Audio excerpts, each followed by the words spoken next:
आपण आपलं एसे रायटिंगच्या शेवटच्या पार्टकडे येतो की कन्क्लुजन. आपण आपला प्रिमाइस ओपन केला, त्याच्यावरती आर्ग्युमेंट्स दिले, आपण ते प्रिमाइस क्लोज केला आणि आता आपण कन्क्लुजनकडे येतो आहे. आता आपल्याला जे टायटल आहे आपलं त्याचं फायनल कन्क्लुजन द्यायचं आहे. तर याच्यासाठी देखील काही थंब रूल आहेत की आपण ॲज अ ब्युरोक्रॅट आपण सोल्युशन ओरिएंटेड विचार करणं अपेक्षित आहे. आपण सिस्टीमला नावं न ठेवता त्याच्यामध्ये काय कन्स्ट्रक्टिव्ह बदल घडवू शकतो हे विचार करणं अपेक्षित आहे आणि आपल्याला हे या कन्क्लुजनमध्ये दाखवण्याची संधी असते.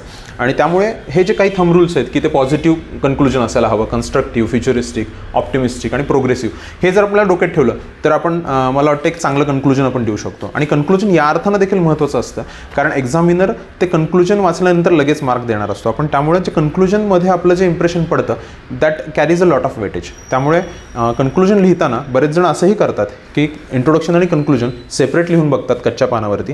ते इतकं महत्त्वाचं आहे. आणि जर तुम्ही कम्फर्टेबल असाल तर तुम्ही डायरेक्टही लिहू शकता, पण कन्क्लुजनला तितकंच महत्त्व दिलं गेलं पाहिजे, इंट्रोडक्शन एवढंच. म्हणून मी ह्या गोष्टी नमूद केल्या.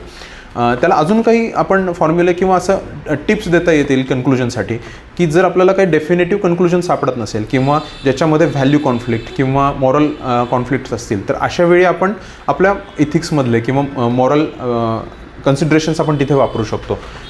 आणि फॉर एक्झाम्पल आपण स्वच्छतेविषयी बोललेलो होतो, तर तिथे आपण जर मन चंगा तो कटोती में गंगा किंवा अशा प्रकारचे जर कोट्स वापरून आपण कन्क्लूड करत असू तर मला असं वाटतं की ते आपल्याला इंडिव्हिज्युअलमध्ये किंवा महात्मा गांधींचा एक कोट आहे की be the change that you want to see in the world. तर सुरुवात आपल्यापासून करा या अर्थाचे जर काही कोट्स आपण काढून ठेवले. अजून एक उदाहरण द्यायचं तर डॉक्टर APJ अब्दुल कलामांचं देखील आहे की रायटसनेस ॲट द हार्ट, ते कसं वर्ल्ड पीसमध्ये रोलअप होतं तशा अर्थाचं एक कोट आहे. तर असे ब्रॉड लेवलचे काही कोट्स जर आपण काढून ठेवले तर ते आपण कन्क्लुजनमध्ये आपले वापरू शकतो. जे पिंडी ते ब्रह्मांडी म्हणजे कुठल्याही मोठ्या बदलाची सुरुवात हे आपल्यापासूनच होत असते, अशा अर्थाचे काही कोट्स आपण काढून ठेवू शकतो आणि ते आपण आपल्या कन्क्लुजनमध्ये वापरू शकतो.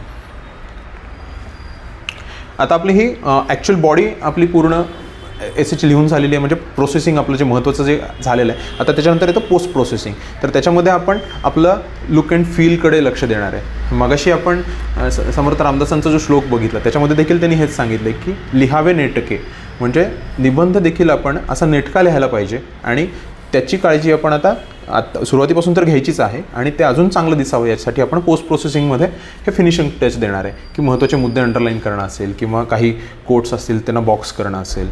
काही जण व्हाईटनर देखील वापरतात काही खाडाखोड झाली तर, पण personally I don't recommend that. If you are comfortable you can go with that. पण अशी सवय लावून घ्या की खाडाखोड होणार नाही, आपलं लिखाण हे सुंदर, सुवाच्य आणि शुद्ध असेल सगळ्याच अर्थानं, म्हणजे शुद्ध लेखनाच्या दृष्टीने देखील ते परिपूर्ण असेल आणि खाडाखोड न करण्याची सवय लावा. आणि तसे पेपर देखील आपल्याला बघायला मिळतात की अख्ख्या पेपरमध्ये एकही खाडाखोड नाही. जर ते सरावानं तसं जमलं तर इट्स द बेस्ट ऑप्शन. त्यामुळे हायलायटर न वापरण्याचीच वेळ येऊ द्या असं मला वाटतं.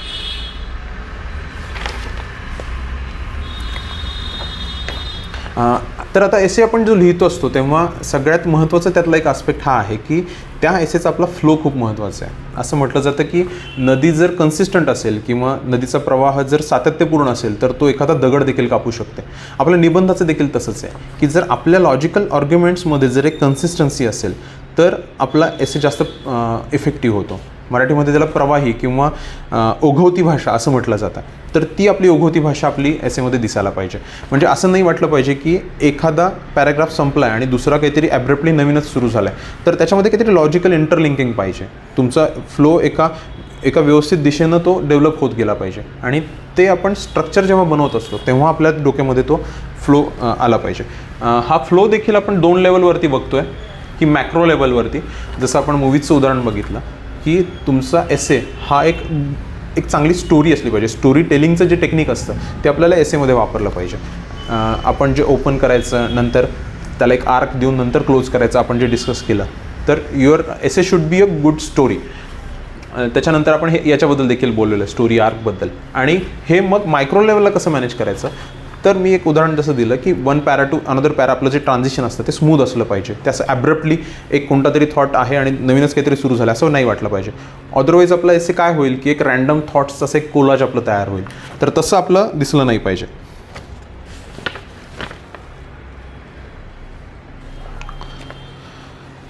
आणखी एक महत्त्वाचा मुद्दा हा आहे की आपला एसे जो आहे, आपण मगाशीही बोललो की लिंग्विस्टिक प्रॉवेस म्हणजे भाषेचं एक अलंकार दिसला पाहिजे.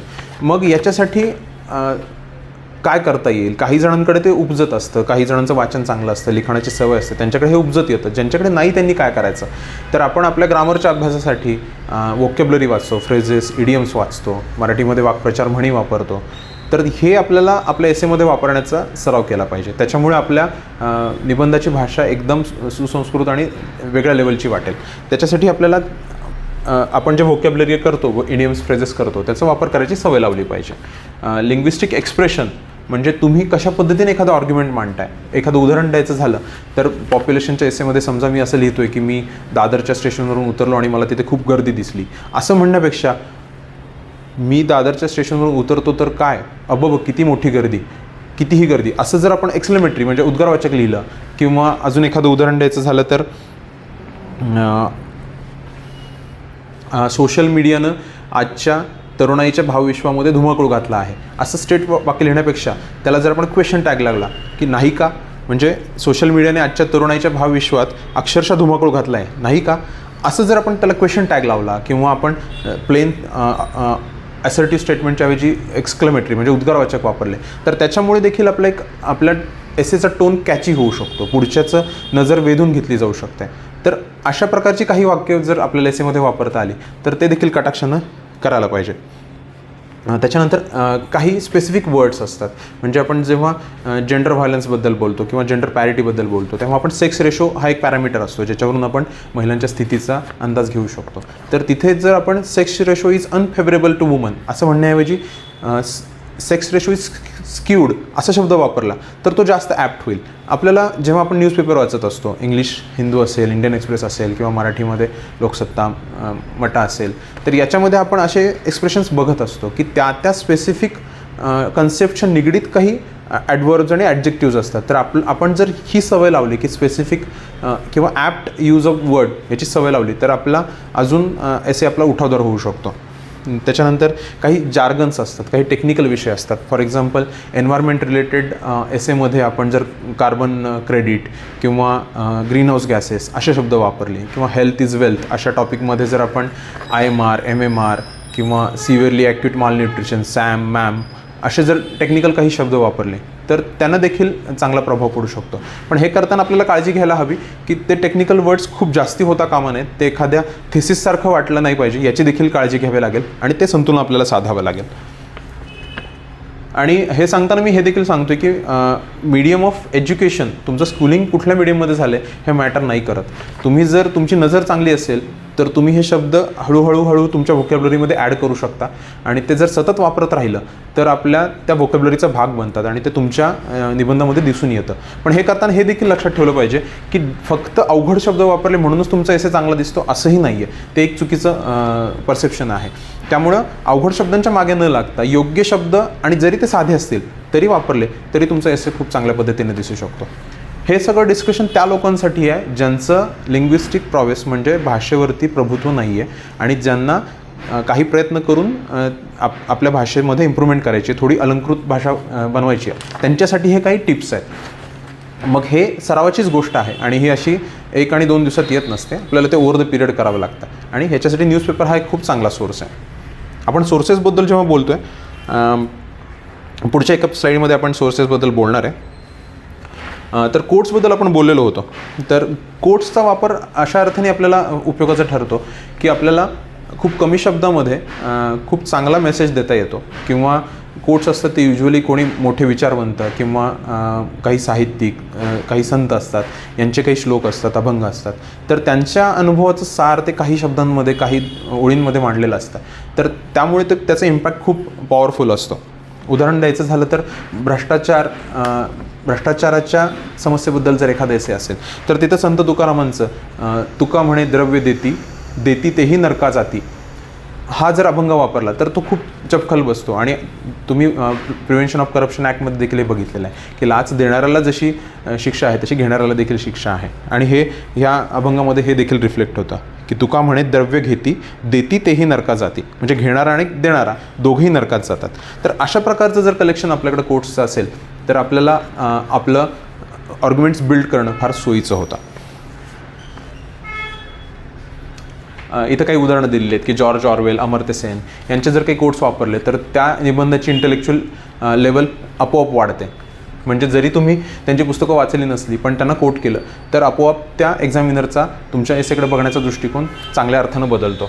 आणि आपण हे देखील दाखवून देऊ शकतो की I am a well read person, मी खूप सारं वाचलेलं आहे, मला खूप चांगलं ऐकलेलं आहे, असं आपण त्या कोट्सच्या कलेक्शनमधून आपण दाखवू शकतो.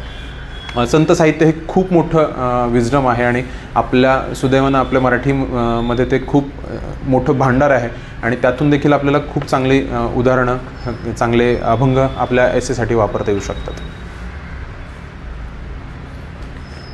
तर एसेच्या कंटेंटसाठीचे सोर्सेस कोणकोणते आहेत? जसं मगाशी म्हटलं की हे रत्नांचं भांडार आहे. संत तुकारामांचं अजून एक अभंग आहे की आम्हा घरी धन शब्दांचीच रत्ने, शब्दांचीच शस्त्रे यत्न करू.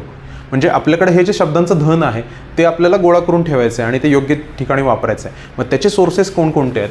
तर मगाशी म्हटल्याप्रमाणे editorials is a best source, कारण त्यामध्ये कंटेम्प्ररी इश्यूज हे डिस्कस केले जातात आणि आपल्याला बऱ्याचदा एसे हे कंटेम्प्ररी इश्यूवरतीच पडतात. त्यामुळे आपल्याला बरंचसं चांगलं सोर्स आपल्याला तिथून आपल्याला न्यूजपेपरमधून मिळू शकतो.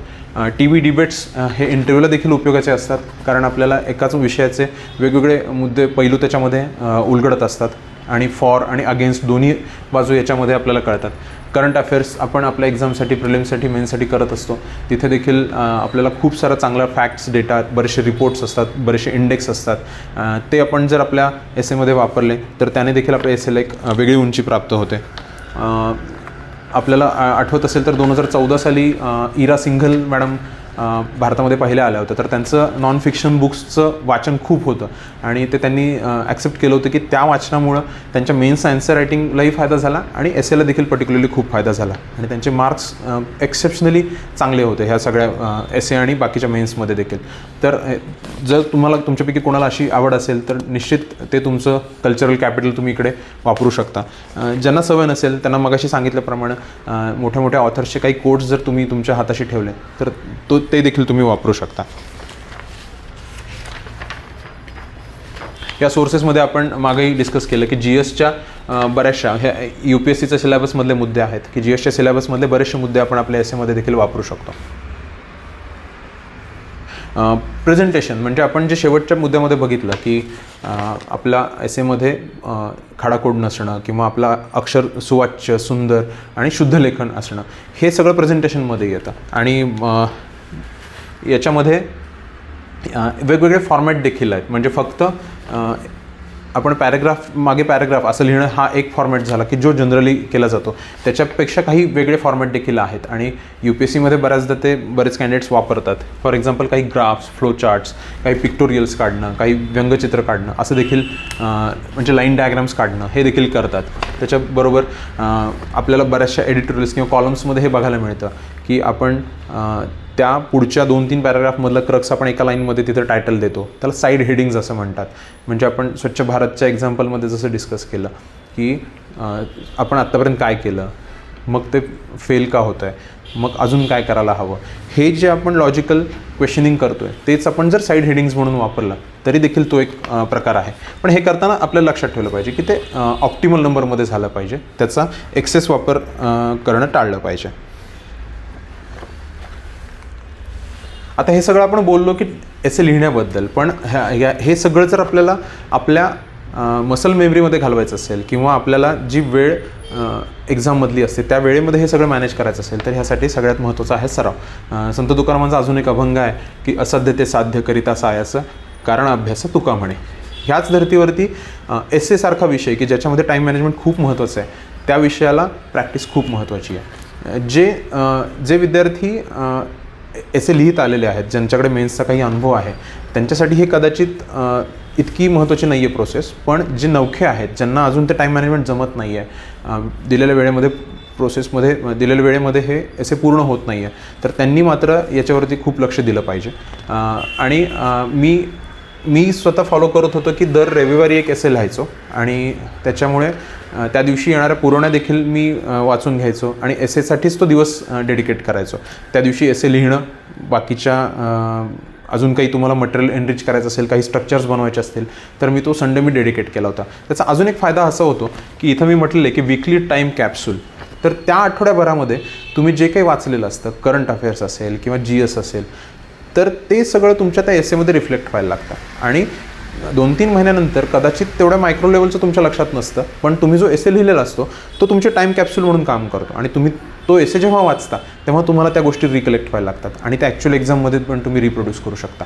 त्यामुळे हे वीकली संडे एसेसाठी ठेवणं हे मला खूप फायद्याचं ठरलं होतं. आणि हे मी जे एसे लिहिलेले होते ते मला रिव्हिजन करताना मला खूप चांगलं मटेरियल माझ्याकडे तयार झालं होतं.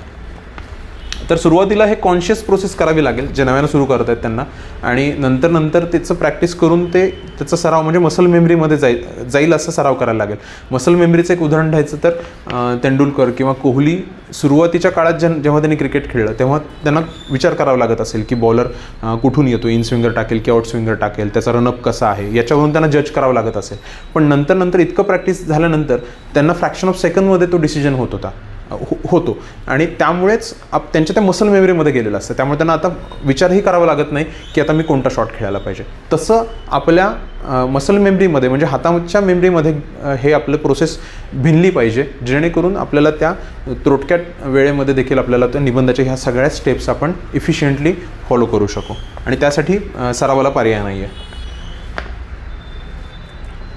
सराव करताना देखील आपण ह्या 2-3 पद्धतीने करू शकतो की आपला एखादा ग्रुप असेल तर त्या ग्रुपमध्ये एखादा सेम एसे सगळ्यांनी लिहिल्यानंतर सगळ्यांनी डिस्कस करायचा. त्याच्यानंतर आपण टेस्ट सिरीज जरी फॉलो केली तरी त्याच्यामध्ये देखील आपल्याला याचा फायदा होऊ शकतो, कारण आपण एखाद्या त्या ॲक्च्युअल ॲटमॉस्फिअरमध्ये बसून आपण तो एसे लिहित असतो. त्यामुळं हे प्रॅक्टिस वेगवेगळ्या पद्धतीनं तुम्ही करू शकता. हे सगळं करत असताना आपल्या स्ट्रेंथ्स काय आहेत ते ओळखल्या पाहिजेत आणि विकनेस देखील काय ओळखले पाहिजेत.